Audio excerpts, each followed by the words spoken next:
Greetings, adventurers. This is Valinet from WoWGoldTitans, bringing you the entire Fall of Theramore scenario. There are two sides to this scenario. There is the Horde side, and there is the Alliance side. And the cool thing about that is that there's one timeline and a second timeline. You do the Horde version, and then you do the Alliance version, and it picks up where the first one left off. And I thought this was a very neat feature. But the fact remains that both the Horde and the Alliance versions, the outline of the scenario is the exact same. As you can see here, I am moving towards the ships, and in the Horde version you have to sabotage 6 ships, in the Alliance you sabotage 3 ships. So far the same. Then you have to go and take out one of the commanders for the factions and their 2 pets. Alright, same so far. Then you have to destroy a tank commander. There's a Alliance commander and there's a Horde commander, same thing. Then you have to kill the final boss. The only real difference I saw was that the Alliance version of this had to kill more 85 mobs. So depending on the composition of your group, it may take 12 minutes, it may take 20 minutes. And that's one of the nice things about the scenario, is that it's a little bit faster than a dungeon. You don't need a full 5-man group to do it. You don't need a tank, you don't need a healer, although somebody who can heal is very helpful. It's not required, it's not mandatory. Alright?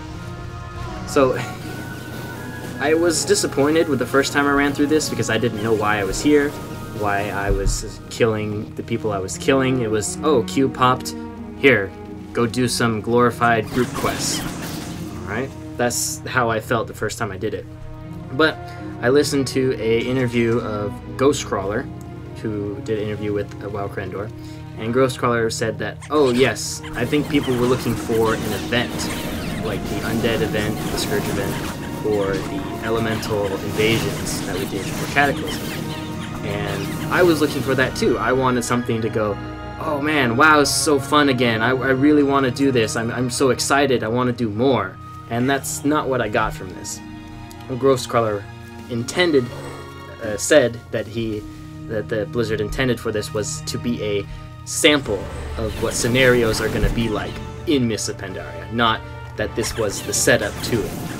All right, story-wise, yes, you know, the Fall of Theramore is pretty significant, but that's not what the scenario preview was meant to be. So a little disappointed, but now I understand more. And okay, I'll do scenarios and have a better understanding of why I'm doing what I'm doing. The goal of the scenario is to give you a little bit of extra justice points in case you did a dungeon run, you don't have enough to buy the item you need, but you don't want to do a full dungeon run to do it. Alright, get a little bit extra. You have only 15 minutes more on your lunch break, you can do a scenario instead of a whole dungeon run. Things like this. Or you want to group up with some people, but you don't want to go out in the world and find them. Here, insta-queue for that.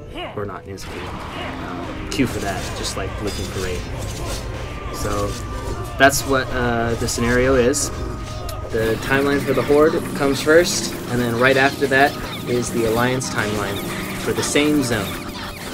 As I said before, the outlines is very similar, so that one side, Horde Alliance, doesn't feel like they're being excluded from one event or the other.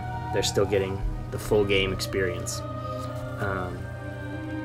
And with that, I'll leave you with the rest of the Horde version of the event, and then right after that is the Alliance version. I've sped up through most of the combat and slowed it down to normal speed so that you can see the key features of the quests that you need to go through in order to get to the end. You get about 140 justice points, I believe, and you get a spoils of war, I'll call it, for the scenario. And if you don't get an item, you'll get some gold. And in this particular scenario, the vanity item that you can get is some rockets, fireworks. The Horde get a permanent vanity item the first time they run it, a mini mana bomb, and the Alliance get a Theramore tabard, which I think is the cooler of the two vanity items because the use effect of the tabard is you can put down a standard for Theramore. which is pretty cool because you can just drop that down every 3 minutes, every 2 minutes, and just say, hey look, remember Theramore? Remember the battle. Alright, so there's the scenario. Hope you guys enjoy. Make sure to subscribe to WoWGoldTitans for more WoW, more Diablo 3, a whole bunch more games coming up. We do have a live stream. Check that out every once in a while. If you want to be informed about that, you'll need to follow us on Twitter and our Facebook. So, catch everyone later. Bye.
again.